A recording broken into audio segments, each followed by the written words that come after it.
इसे पार करना असंभव है कुमार अंगद। छोटा सरोवर या नदी होती तो अवश्य पार कर लेते, किंतु इतना विशाल महासागर कैसे पार करेंगे? ये केवल इस मार्ग का ही नहीं, अपितु पूरे संसार का अंत है। विश्वास को टूटने मत दो नलनील। अति विश्वास व्यक्ति को डुबो देता है युवराज। देखिए इस विशाल महासागर को कैसे पार करेंगे? देवी स्वयं प्रभा ने हमें यहां तक पहुंचा तो दिया, परंतु वो स्वयं भी ये नहीं देख पाई कि सागर का अंत कहां है। पता नहीं इसके आगे लंका है भी या नहीं। माता सीता है या नहीं।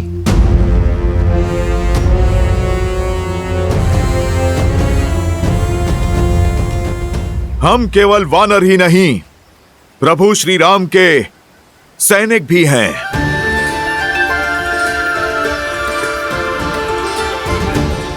अंत को भी आरंभ बना देंगे। जिनके मन में प्रभु श्री राम की भक्ति का पुष्प खिलता है, उन्हें कोई भवसागर नहीं रोक सकता, कोई संकट नहीं तोड़ सकता।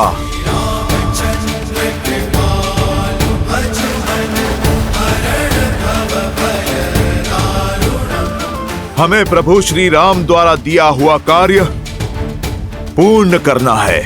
किंतु कैसे हनुमान जी? कोई मार्ग है आपके पास? आप सब धैर्य रखिए, कोई ना कोई मार्ग अवश्य ही मिलेगा। हम ऊंचाई से माता सीता को खोजने का प्रयास करेंगे।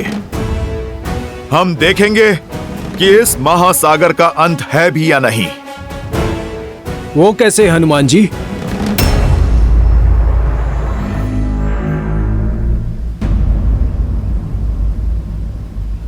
जय श्री राम। सरोज रज निज मन मुकुरु सुधारी, बरनउँ रघुबर बिमल जसु, जो दायकु फल चारी।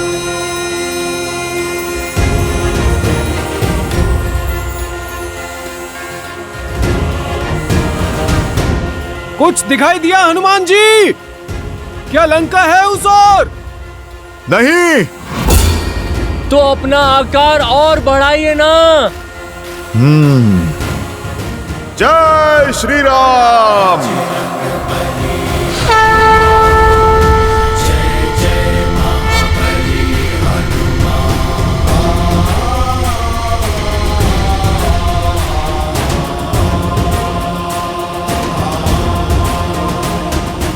अब कुछ दिखा? कुछ नहीं दिखा। तो और बढ़ाइए अपना आकार। जय श्री राम। नल नील, बस इससे अधिक और नहीं बढ़ा सकता मैं। तो क्यों ना हम आपके हाथों पे चढ़ जाएं? आप हाथ ऊपर करेंगे तो कदाचित लंका दिख जाएगी। जय हनुमान ज्ञान गुण सागर, जय कपीस तिहु लोक उजागर। राम दूत अतुलित बल धामा, अंजनी पुत्र पवन सुत नामा। राम दुआरे तुम रखवारे, होत न आज्ञा बिनु पैसारे। आपन तेज सम्हारो आपै, दीन लोक हाकतै कापै।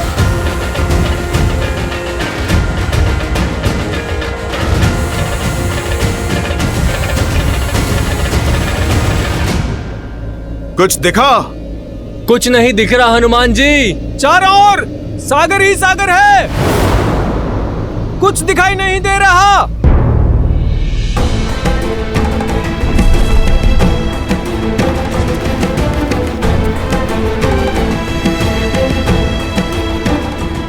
जय श्री राम।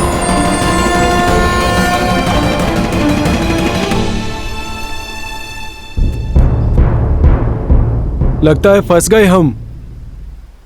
यहीं पड़े पड़े मृत्यु को प्राप्त हो जाएंगे हम।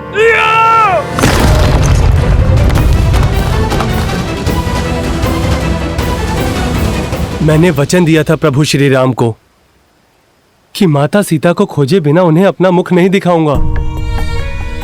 अब यदि मृत्यु ही उपाय है तो वही सही। हम सभी अनशन करके यहीं अपने प्राण त्याग देंगे।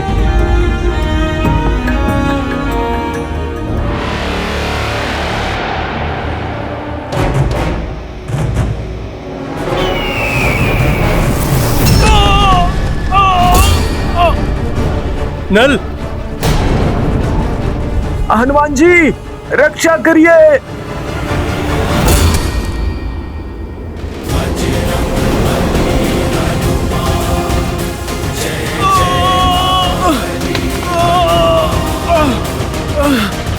जय श्री राम।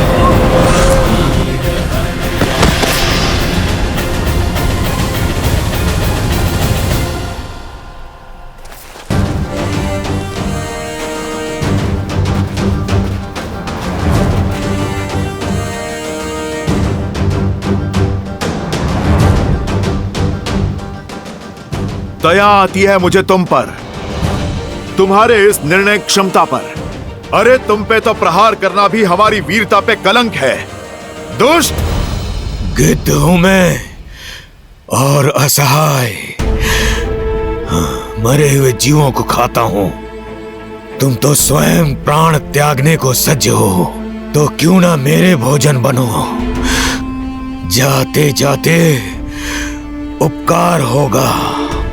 कितनी लज्जा की बात है, गरुड़ की महान वंशावली को तुम कलंकित कर रहे हो। एक पक्षीराज जटायु थे जो हमारे प्रभु श्री राम की अर्धांगिनी माता सीता की रक्षा हेतु अंतिम सांस तक लड़े। धर्म की रक्षा करते करते उन्होंने प्रभु श्री राम की गोद में अपने प्राण त्याग दिए। और एक तुम हो अधर्मी, नरभक्षी। क्या जटायु? हाँ, शरीर तो उनका तुम्हारे जैसा ही था, परंतु आत्मा हरि में मिल गई। उन्होंने अपने प्राण दे दिए धर्म के लिए। और एक तुम हो कि जटायु मर गया? ऐसा नहीं हो सकता। कह दो ये झूठ है, कह दो जटायु अभी जीवित है। आप हमें क्षमा करें, पर यह सत्य है। माता सीता को बचाने के लिए जटायु ने मृत्यु के लिए सज्ज हो जाओ। जटायु! अपने प्राणों की आहुति दे दी।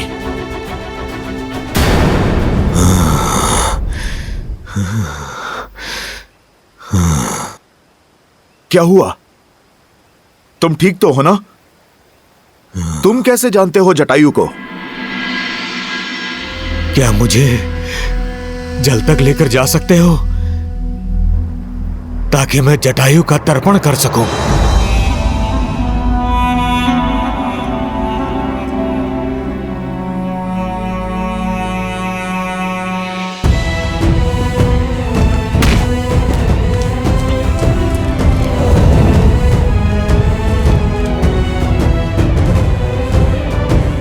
भैया उत्तर दिशा की ओर गया हुआ दल भी लौटा है और उन्हें भी भाभी मां की कोई सूचना नहीं मिली है। परंतु वर्षल महाबल अपने साथ भरत का समाचार अवश्य लाए। जय श्री राम। कहो वर्षल महाबल, क्या समाचार लाए हो? आपके निर्देश अनुसार हमने कुमार भरत से दूरी बनाए रखी थी। उन्हें हमारे और माता सीता के बारे में कुछ पता लगने ही नहीं दिया। अयोध्या में सुखी है ना मेरा भाई? कुमार भरत अयोध्या में नहीं है। वो अयोध्या की सीमा के बाहर एक तपस्वी की भांति जीवन जी रहे हैं। वो राज सिंहासन पे आपकी चरण पादुका रखकर राज कार्य कर रहे हैं।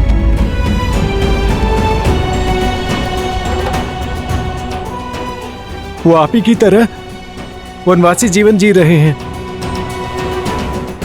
ऐसा ही है मेरा भरत। समर्पण का पर्याय है, प्रेम की मूर्त। बड़ी अधीरता से वो आपके लौटने के दिन गिन रहे हैं प्रभु। आपके आदेश का पालन कर रहा हूं भैया, किंतु स्मरण रहे केवल 14 वर्ष। यदि एक क्षण भी अयोध्या लौटने में आपने विलंब किया तो अपने प्रिय भरत के निर्जीव शरीर से भेंट करेंगे आप। यदि मैं सीता को खोजकर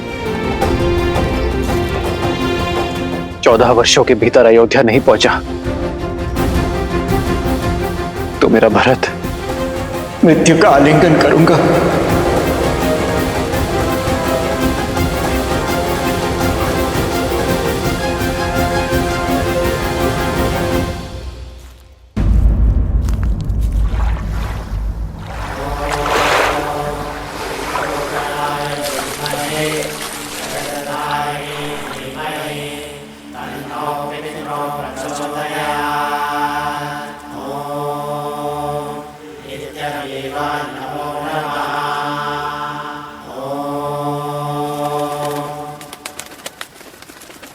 मुझे प्राणों से भी प्रिय था मेरा छोटा भाई, मेरा जटायु।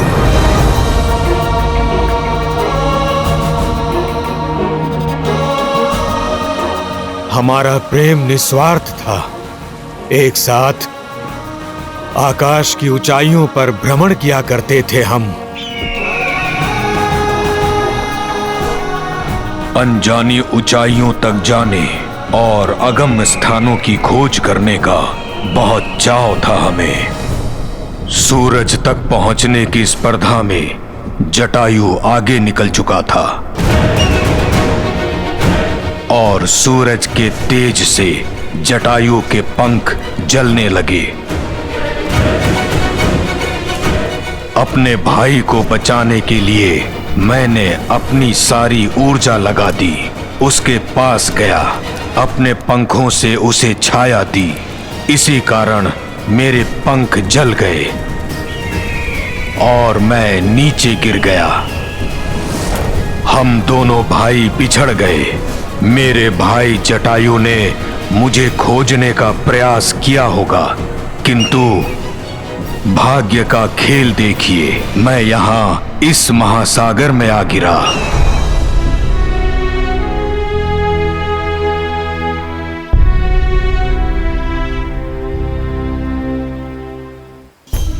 तब से यहीं इसी स्थान पर रहता हूं। पंखों के जल जाने से आखेट नहीं कर सकता, इसलिए जो भोजन मिले उसी के सहारे जीता हूं। अपंग होकर पड़ा हूं। अपने भाई के प्राण बचाने के संतोष के साथ रहता हूं, ये सोचते हुए कि मेरे जीवन का उद्देश्य क्या है। क्या इस तरह अकेले दुर्गति की मृत्यु पाऊंगा मैं?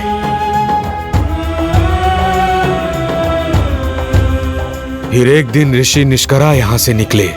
उन्होंने मुझे अपने जले हुए पंखों पर विलाप नहीं, प्रतीक्षा करने को कहा है। बताया कि त्रेता युग में रावण एक महापुरुष की पत्नी का अपहरण करेगा। तब वो महापुरुष कुछ गुप्तचर भी भेजेंगे, जिनकी सहायता कर मैं उनका उद्देश्य पूर्ण करूंगा और अपने इस जीवन का उद्देश्य भी पूर्ण करूंगा। उन्होंने कहा था कि तब मैं पुनः संपूर्ण हो जाऊंगा, अपना कर्तव्य निभाऊंगा और अंततः मोक्ष को प्राप्त करूंगा। हनुमान, मुझे विश्वास है कि तभी श्री राम जी की ही बात की थी ऋषि निष्करा ने, और उनके गुप्तचर यानी कि आप सब। बताओ किस प्रकार मैं श्री राम की सहायता कर सकता हूं? ऋषि निष्करा की कही बात मुझे कभी समझ में नहीं आई। आप ही बताइए ना, संपूर्ण कैसे हो सकता हूं? हे पक्षीराज, आपका कथन उचित है। हम माता सीता की खोज करने ही निकले हैं, जिन्हें रावण अपने पुष्पक विमान में ले गया था।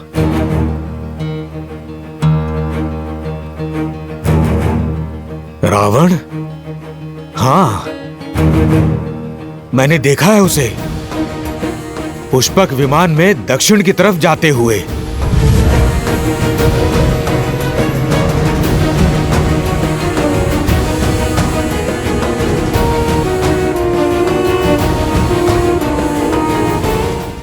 रावण उन्हें महासागर के पार ले गया था। यदि मुझमें सामर्थ्य होता तो मैं आपकी सहायता अवश्य करता। सागर लांघ कर मैं ढूंढ लाता माता सीता को, किंतु मैं तो उड़ ही नहीं सकता।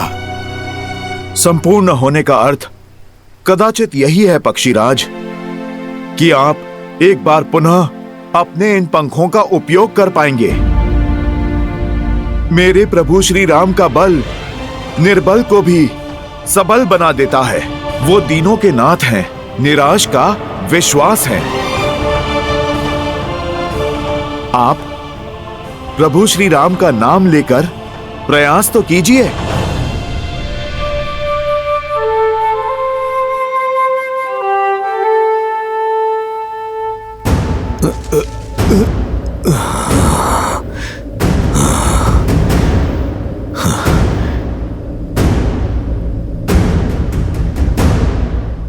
जय श्री राम,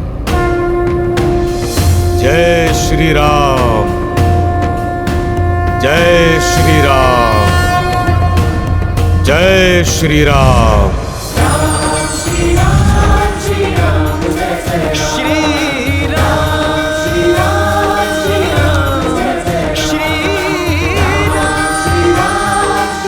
मैं जानता था, आपने देखा, मेरे प्रभु श्री राम की भक्ति हर बाधा से लड़ सकती है।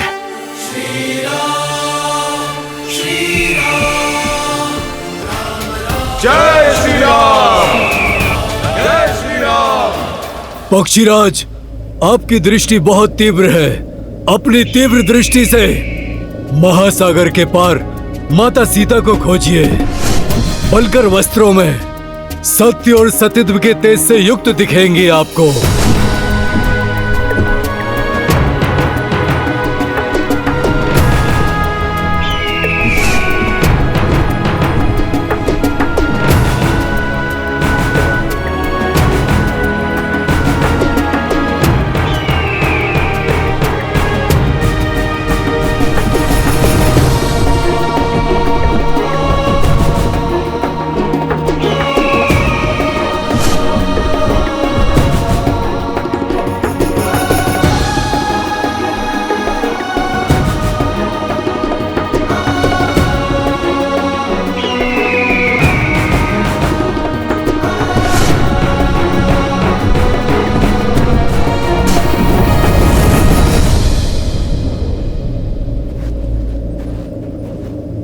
देखा, मैंने माता सीता को देखा।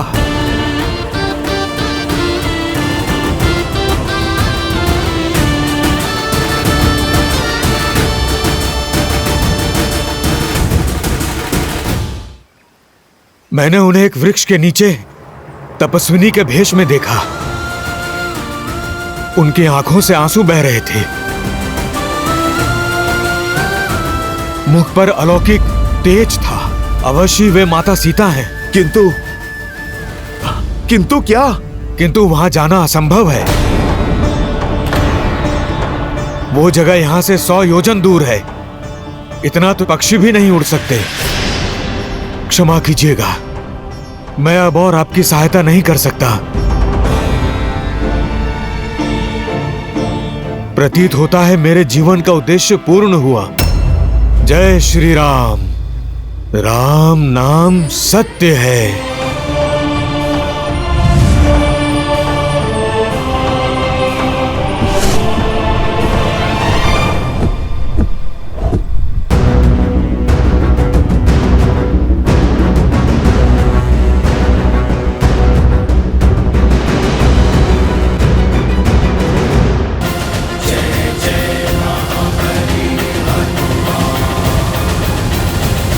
भी लगता है कि हमें लौट जाना चाहिए।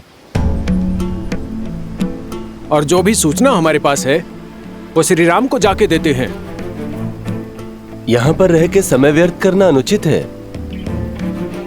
इस सागर को पार करना असंभव है। श्री राम का कार्य बीच मझधार में छोड़ने से अच्छा है कि हम अपनी मृत्यु को आलिंगन कर लें,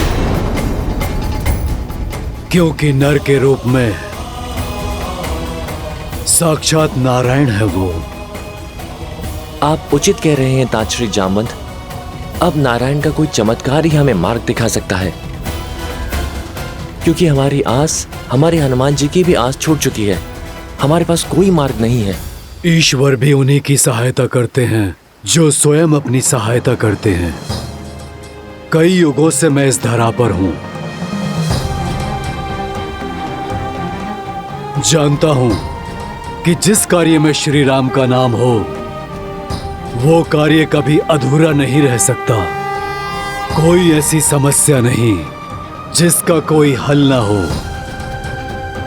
हमें बस श्रद्धा के दीप में आस की लौ जगाए रखनी होगी।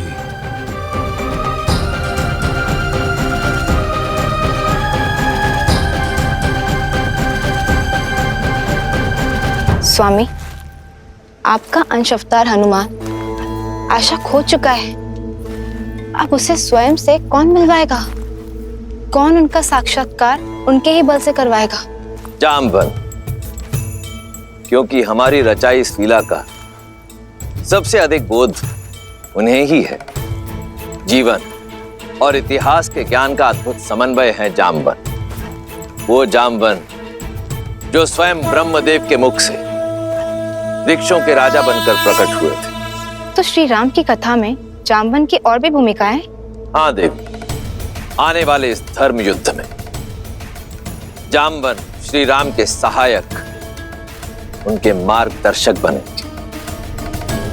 पिछले कई युगों से भगवान विष्णु के राम अवतार की प्रतीक्षा में थे जामवंत। स्वयं को इस पावन उद्देश्य के लिए तत्पर कर रहे थे जामवंत। युगों से? हाँ देवी, जामवंत कोई साधारण वृक्ष नहीं, नारायण के हर रूप, हर स्वरूप के साक्षी रहे। फिर वो चाहे बराह अवतार से लेकर नरसिम्हा अवतार हो, या फिर समुद्र मंथन से लेकर वामन अवतार तक, जामवंत इन सभी घटनाओं के साक्षी रहे। जब भगवान विष्णु ने वामन अवतार में असुरराज महाबली का दमन किया था, तब 21 बार भगवान वामन की प्रदक्षिणा देने वाले जामवंत ही थे। और अब राम अवतार में, राम रावण युद्ध में श्री राम के गुरु बनकर उनका मार्गदर्शन करने का दायित्व भी जामवंत ही संभालेंगे। भला हमें से लंका तक कौन जा सकता है? इतना सामर्थ्य तो हम में से किसी में भी नहीं है। संपाति ने हमें यह कहा था कि लंका यहाँ से कम 100 योजन दूर है। माना कि हम वानर हैं, किंतु इतनी दूरी तय करना तो हमारे लिए भी असंभव है। संपाति और जटायु माता सीता को बचाने के लिए अपने प्राण तक न्यौछावर करने से पीछे नहीं हटे, और तुम कहते हो कि हम पीछे हट जाएं? कदापि नहीं। अपने भीतर झांको। कौन है जो माता सीता तक पहुंचने के लिए इस विशाल महासागर के पार निकल सकता है?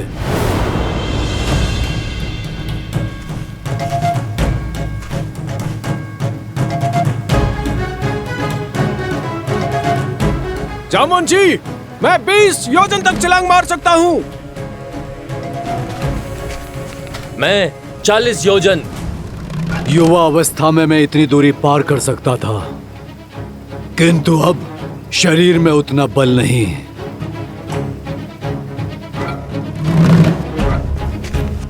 मैं करूंगा ये प्रयास।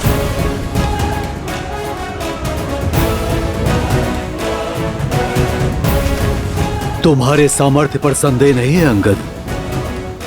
मुझे ज्ञान है कि तुम वहां तक पहुंच तो जाओगे, परंतु वहां से लौटने की शक्ति शेष नहीं बचेगी। और फिर तुम युवराज हो, तुम्हारी रक्षा हमारे लिए आवश्यक है, और तुम्हारा यहां सेना के साथ रहना भी आवश्यक है।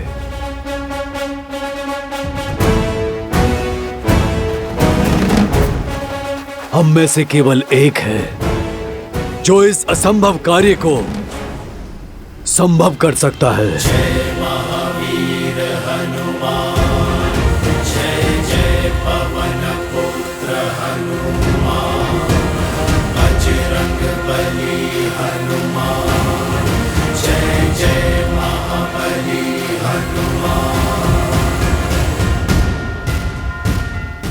जामवन जी, कहीं आपका संकेत मेरी ओर तो नहीं? नहीं नहीं रिक्षराज, मैं ये नहीं कर सकता। इतना सामर्थ्य नहीं है मुझ में। सामर्थ्य है पर बोध नहीं है, बल है। किंतु तुम भूल चुके हो, बुद्धि में तुम्हारा कोई सानी नहीं है। पर्वत को मसान की भांति मसल देने की शक्ति है तुम में। तुम भूल गए कि श्री राम ने क्या कहा था? क्योंकि यह यात्रा केवल सीता की खोज की नहीं, तुम्हारे स्वयं को खोजने की भी है। पात्र हो पर परिचय नहीं है अपना। अपना परिचय जानते हो ना हनुमान? हाँ, मैं हनुमान हूँ, महाराज केसरी और माता अंजना का पुत्र हनुमान। किंतु हनुमान की पहचान और भी अधिक भव्य है। आ जाओ सब, हनुमान के जन्म की गाथा सुनाता हूँ। उन्हें उनकी वास्तविकता का बोध कराता हूँ।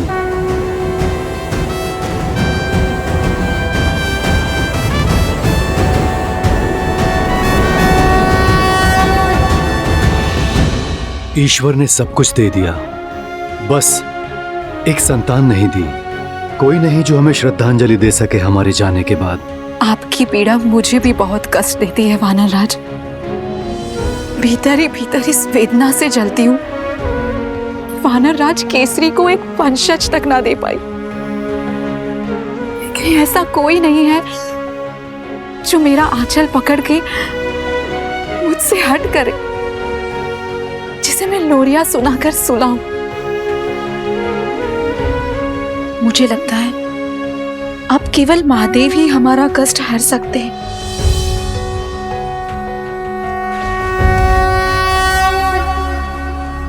ओम नमः शिवाय। ओम नमः शिवाय।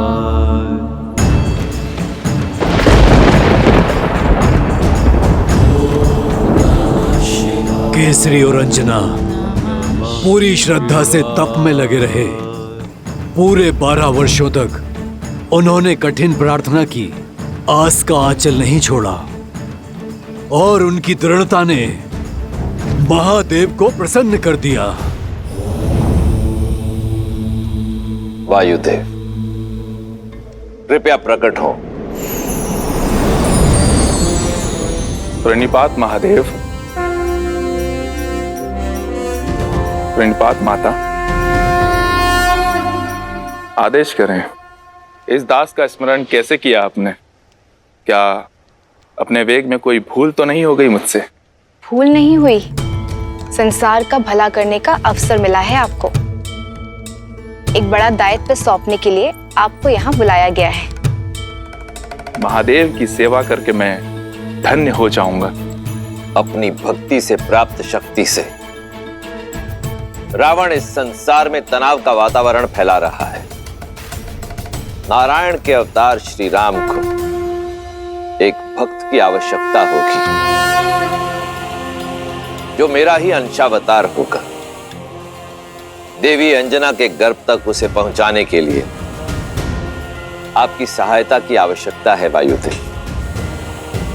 ये समझ लीजिए कि श्री हरि के इस दिव्य अवतार की गाथा में आपकी एक अत्यंत महत्वपूर्ण भूमिका होने वाली है। समय आने पर मेरे इस अंशावतार को संसार जिस नाम से पुकारेगा वो होगा हनुमान। वो हनुमान जो संसार में राम भक्ति की अलख जगाएगा। वो हनुमान जो इस संसार को सच्ची भक्ति का अर्थ समझाएगा, जो भक्त और भगवान के संबंध को एक नई ऊंचाई तक ले जाएगा, जो राम रावण युद्ध में श्री राम का प्रमुख सहायक बनेगा और देवी सीता की मुक्ति का मार्ग बनेगा। धन्य हूं मैं महादेव। आपकी इस इच्छा को मैं अवश्य पूर्ण करूंगा। हनुमान आपका अवतार होगा और उसे धरती पर ले जाने में मेरे सहयोग के कारण पवनसुत कहलाएगा। नमामि शंभुं पुरुषं पुराणं नमामि सर्वज्ञं पारब्रह्मं नमामि रुद्रं प्रभुं शयन्तं नमामि शर्वं शिरसा नमामि। जय जय जय शंकर उमा महेश्वर। जगत कल्याण का मार्ग तुम्हारी प्रतीक्षा कर रहा है हनुमान। तुम्हारे बल का आभास कर सकता हूं मैं हनुमान।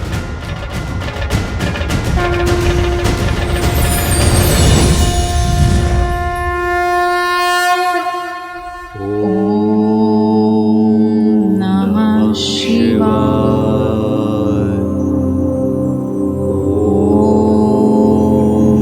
नमः शिवाय।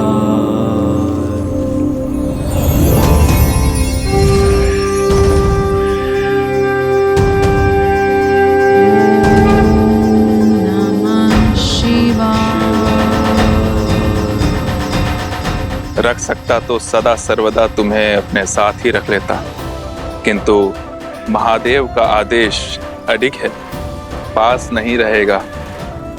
किंतु तुम्हारा पिता सदा तुम्हारे साथ रहेगा।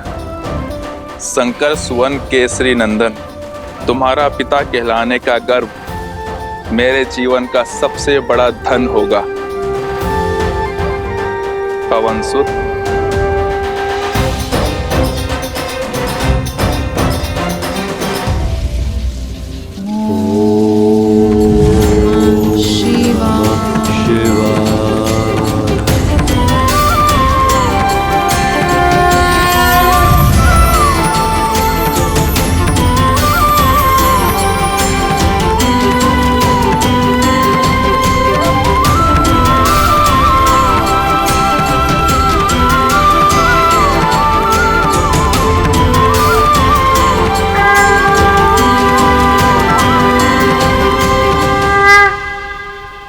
तो मेरा जन्म महादेव की इच्छा से हुआ।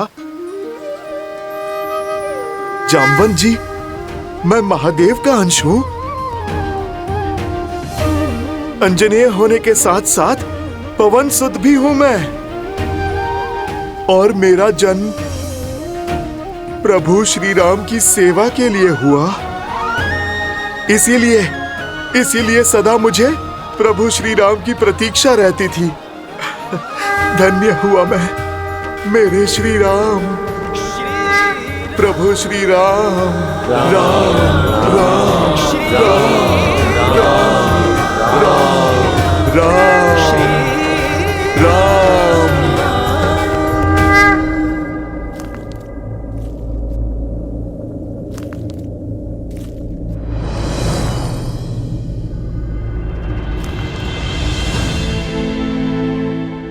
चिंता ना करें मित्र, हनुमान जो दायित्व लेते हैं उसे वो अवश्य पूर्ण करते।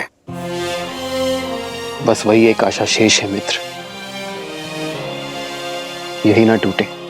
मित्र, मैं आपको कुछ दिखाना चाहता हूं, वो जो हनुमान ने हमारे ऋषिमुख निवास के समय बनाया था। भाई,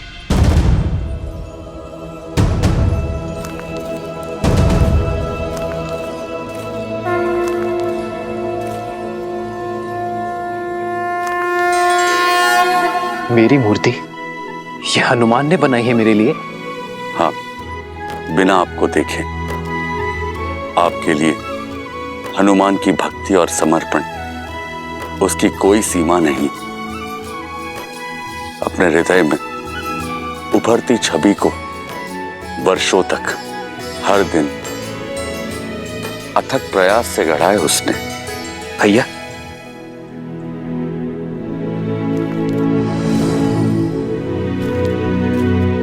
देखो लक्ष्मण, हनुमान ने मेरे लिए ये प्रतिमा बनाई है।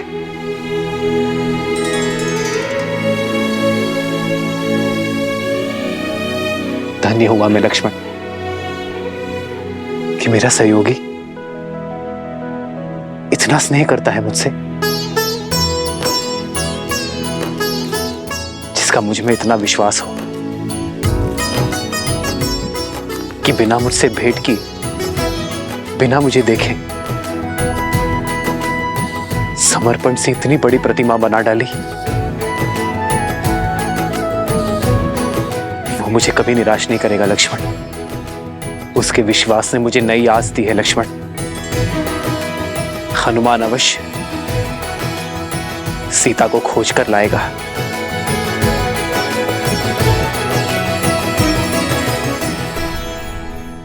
अपने जीवन का उद्देश्य तो जान गया, परंतु उसे पाने का मार्ग कैसे ढूंढूं? ऋक्षराज, इस महासागर को लांघने का सामर्थ्य मैं कहां से लाऊं? सूर्य कभी नहीं पूछता कि अपने अंदर उजाला कहां से लाए। इस तुच्छ सागर को महासागर कह रहे हो तुम कदाचित भूल रहे हो, अपने बाल्यकाल में तुमने बहुत ऊंची छलांग लगाई थी। इतनी ऊंची छलांग कि ऐसे सहस्त्र समुद्रों की दूरी उसमें समा जाए। सहस्त्र योजनों की छलांग लगाई थी तुमने हनुमान। वो छलांग जिसने केसरी नंदन मारुति को हनुमान बनाया। हनुमान ज्ञान गुण सागर, जय कपीस तिहु लोक उजागर। अपने जन्म और उस असंभव छलांग की कथा सुनो हनुमान। अपना बल, सामर्थ्य और स्वयं का परिचय पा जाओगी।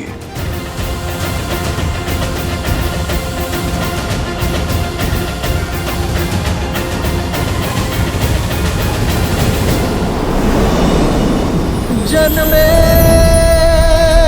मारुति प्यारे,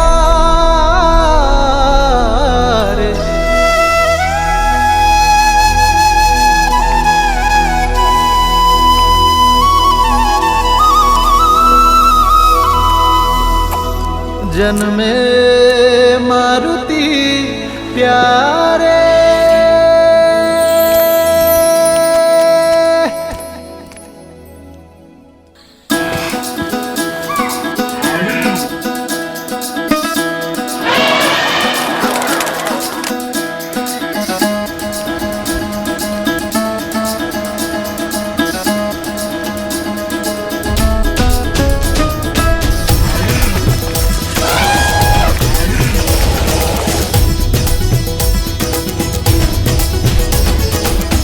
बाजत ढोल है मृदंग पखावज, झूमत मन मतवारे। मंगल पल ये आया है देखो, हर्षित वानर सारे। भोजन में पार्वती प्यारे, शुभ है आंगन द्वारे।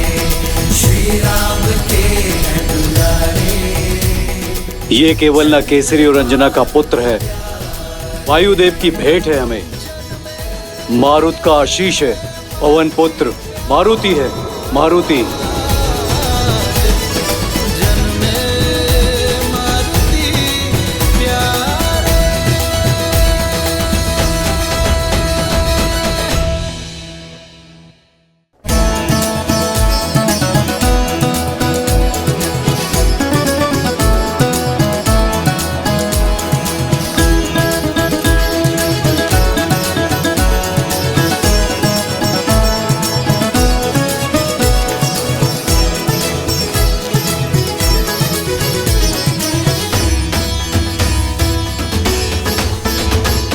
सूरज सा मुकदम के चंचल नटखट नैना, तू भगवान का रूप है, तुझ सा भक्त कोई ना।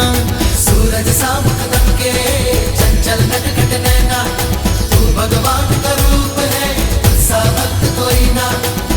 देखो तुझे सुर नर मुनि जन जाए वारे वारे। बाजत ढोल मृदंग पखावज, झूमत मन मतवारे। मंगल पल आया है देखो, जग में मारुति प्यारे। हो जग में मारुति प्यारे।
केसरी नंदन मारुति की, केसरी नंदन मारुति की। जय महावीर हनुमान, जय जय पवन पुत्र हनुमान। पवन सुत और महादेव के अंश हो, वायु की प्रचंड शक्ति और महादेव के अनन्य क्षमता के साथ जन्मे हो तुम, और इसलिए तुमने वो उड़ान भरी जो कोई नहीं भर पाया। जब तुम बालक थे तब एक दिन तुम्हारी माता अंजना वन में पुष्प लेने गई और पीछे तुम निद्रा से उठे, और बालक मारुति भूख से बिलखने लगा। माता, माता, भूख लगी है, भोजन दो ना।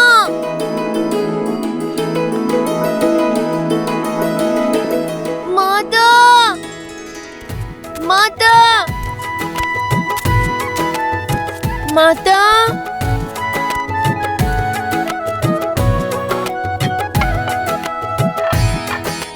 भोजन तो नहीं है।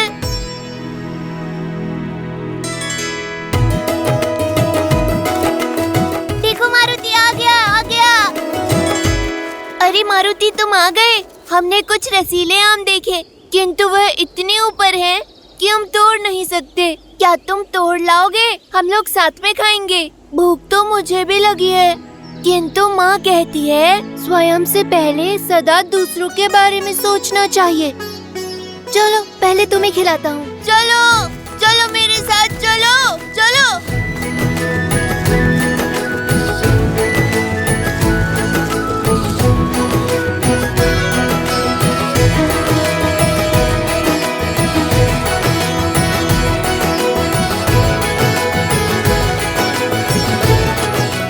और ऊपर जाओ मारुति, और बड़े आम तोड़ो।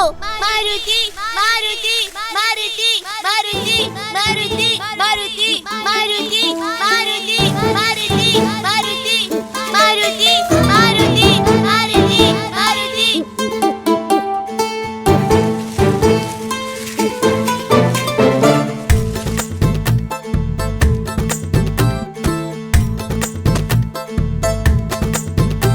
इतना पर्याप्त है? नहीं, ये हरे हैं, कच्चे। और ऊपर जाओ, लाल चमकीले आम तोड़ो। फल जितना बड़ा, जितना लाल, जितना चमकीला, उतना ही स्वादिष्ट और रसीला होता है।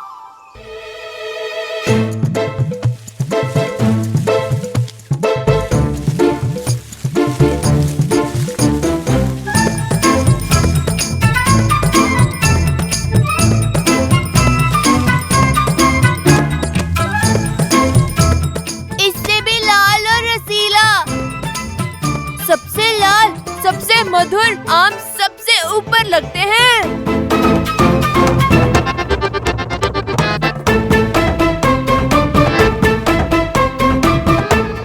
जितना बड़ा, जितना लाल, जितना चमकीला, उतना ही रसीला।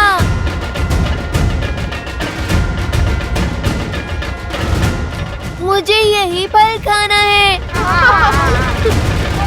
बुद्धू, वो आम नहीं, सूर्यदेव है, सूर्यदेव।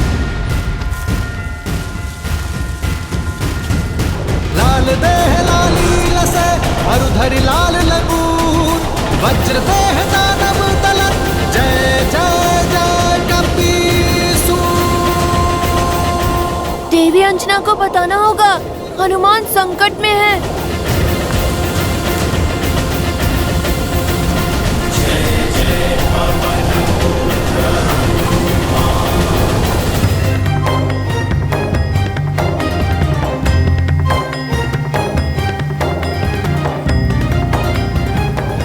ऐसे क्या देख रहे हो आप लोग? सच में हनुमान जी, आप सूर्य को फल समझ के खाने दौड़े। बालपन में तो सभी भोले होते हैं ना, मैंने भी कर दी होगी ऐसी हट। मुझे नन्हा नन्हा आभास तो हो रहा है उस क्षण का, किंतु मुझे सब कुछ स्मरण नहीं है। आज तो बहुत अच्छे पुष्प मिल गए बाग में, इसकी तो बहुत अच्छी माला बनेगी, है ना? देवी अंजना, देवी अंजना, क्या हुआ पुत्र? मारुति। अब क्या कर दिया मेरे नटखट ने? किसको पूछ से उठाकर फेंक दिया? किसका फल छीन के खा गया? वो मारुति सूर्य को फल समझकर खाने के लिए उड़ गया।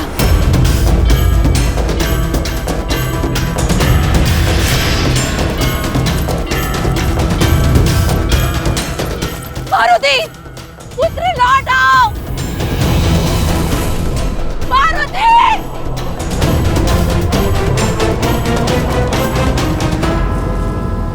उस दिन ग्रहण अमावस्या थी। यह बालक मारुति ने सूर्य की ओर उड़ान भरी और वहां सूर्य को ग्रहण लगाने के लिए दुष्ट राहु ने उसे रोकने का प्रयास किया।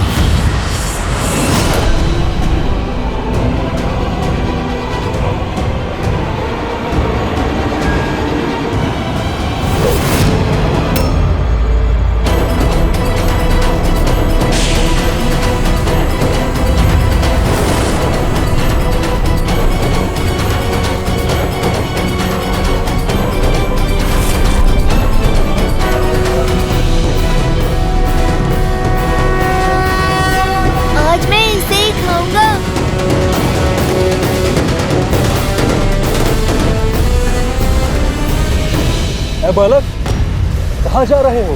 उस फल को खाने। नहीं, सूर्य को खाने का अधिकार केवल मेरा है।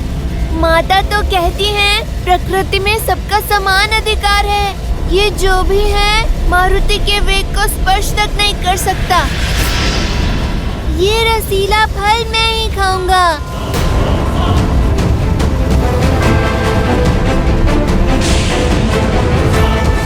मूर्ख बालक, रुक जाओ। राहु का आदेश टालने का दुस्साहस मत करना। नियति का लेख है, आज सूर्य को निकलकर ग्रहण लगाना है मुझे। तुम्हारी हट मुझे रोक नहीं पाएगी। बंधु, मेरी भूख आपकी नियति से अधिक बलवान है। अपने भोजन के बीच में वानर किसी को नहीं आने देते।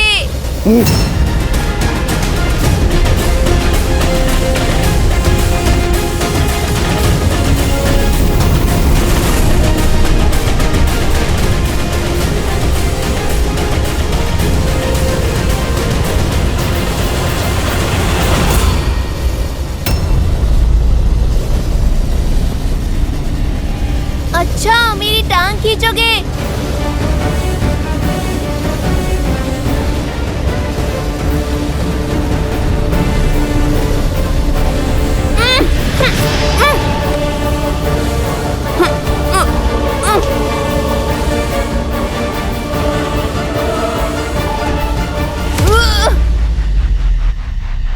मेरा फल छीनने आया था।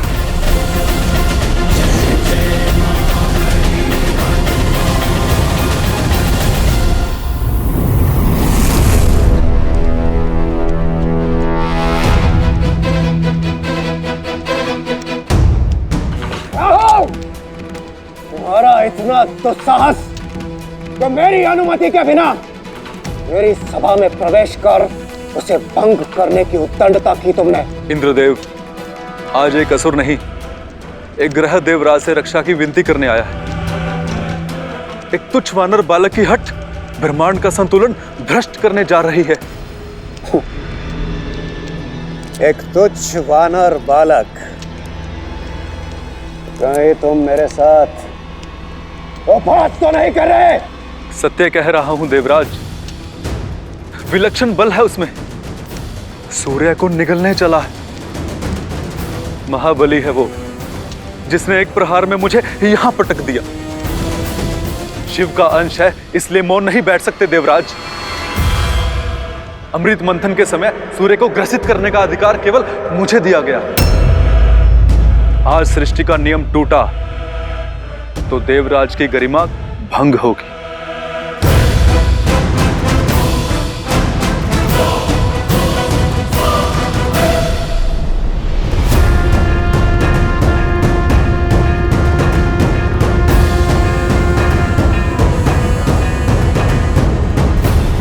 रुक जाओ बालक,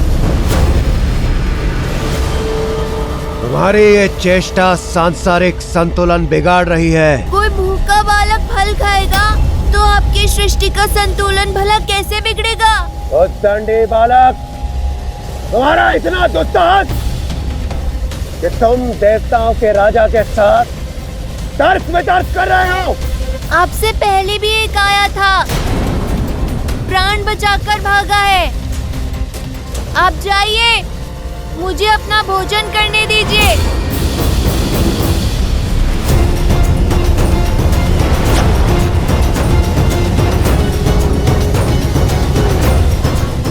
रुक जाओ मूर्ख, सूर्य के समीप जाते ही भस्म हो जाओगे तुम।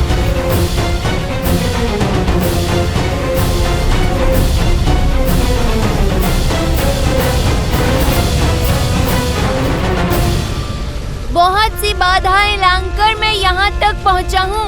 अब मैं पीछे नहीं हटूंगा, पर इतना बड़ा फल खाऊं कैसे?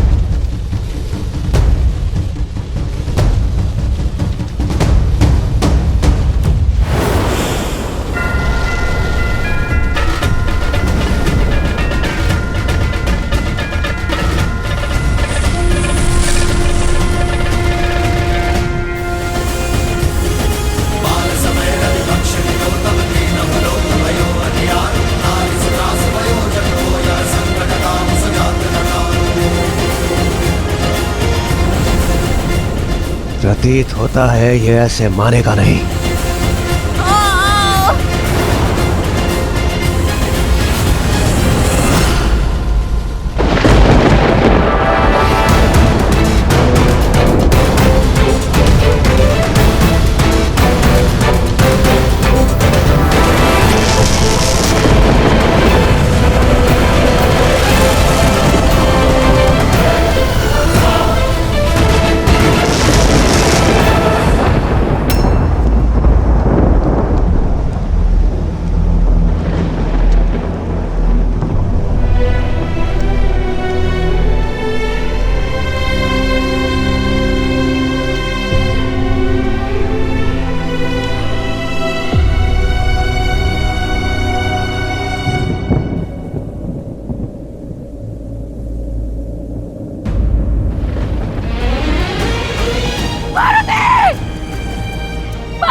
हमें मुक्त कीजिए, मेरा पुत्र, मेरा पुत्र, पुत्र, पार्वती, पार्वती, पुत्र, पार्वती।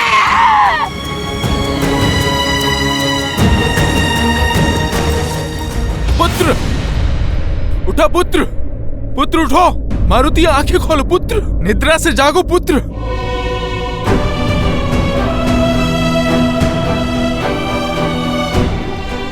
मारुति आंखें खोलो।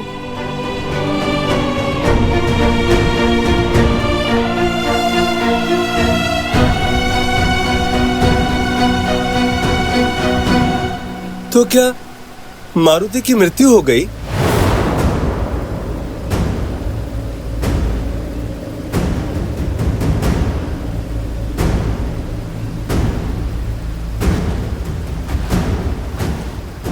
हाँ, क्योंकि वज्र को तो पवन देव भी नहीं सह सकते, तो पवन पुत्र कैसे सहता?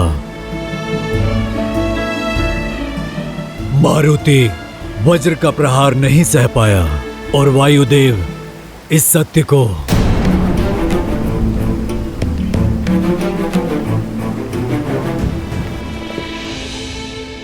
पुत्र आंखें खोलो पुत्र,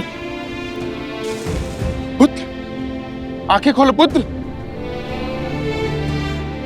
ये ठीक नहीं किया इंद्रदेव। एक बालक की अबोधता के लिए उसके प्राण ले लेना, इसका अंत कर देना ना ये न्याय संगत है और ना ही नीति है।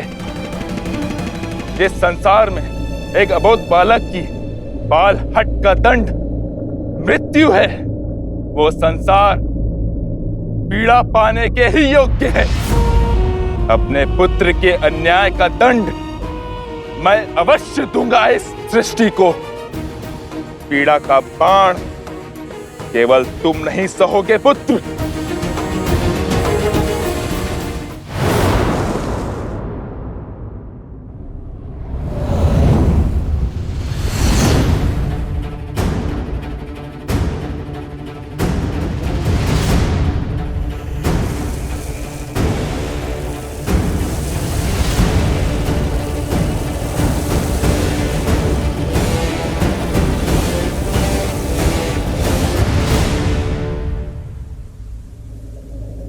मारुति, मारुति, मारुति, मेरा पुत्र कहाँ है? मेरा पुत्र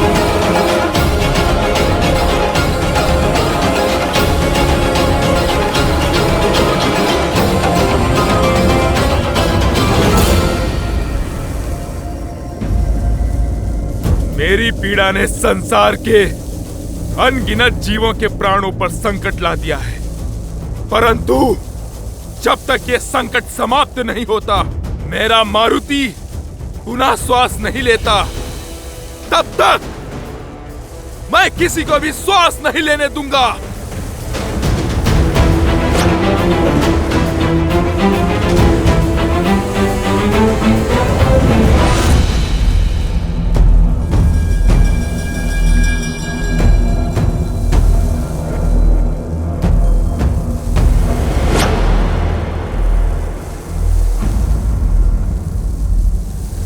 इंद्रदेव,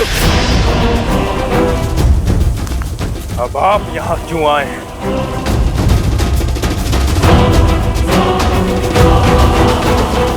अपने क्रोध को नियंत्रित कीजिए वायुदेव और ऐसा अनर्थ मत कीजिए। यदि आपने अपनी वायु का संचार न किया तो इस समस्त सृष्टि का सर्वनाश हो जाएगा और आप इस प्रकार जीवों से उनका जीवन नहीं छीन सकते। क्यों? यदि आप मेरे पुत्र का जीवन छीन सकते हैं तो मैं भी सृष्टि से वायु रूपी जीवन छीन सकता हूं।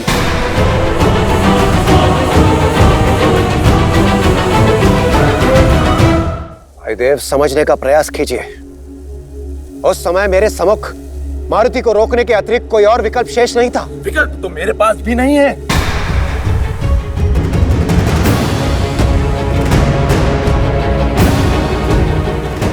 जब तक मेरे पुत्र के प्राण पुनः नहीं लौटते, संसार की पीड़ा का अंत नहीं होगा। दुर्भाग्यवश प्राण दान देना मेरे वश में नहीं है वायुदेव। तो जो वश में है वो कीजिए।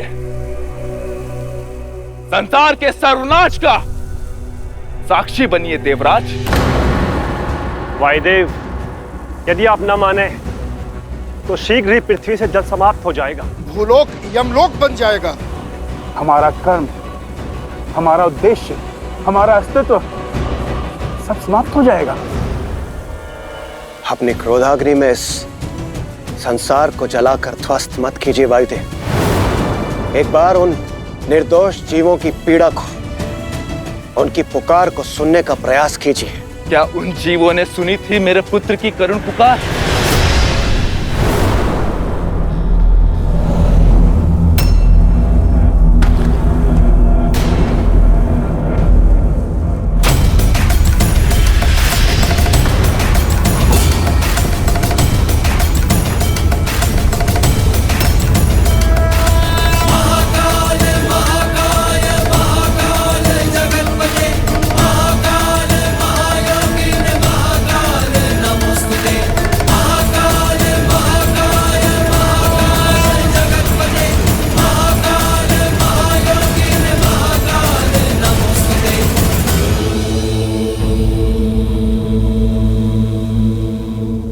प्रणाम महादेव।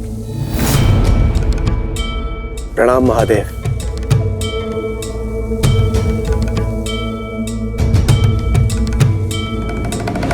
महादेव, अब आप ही वायुदेव को समझाइए।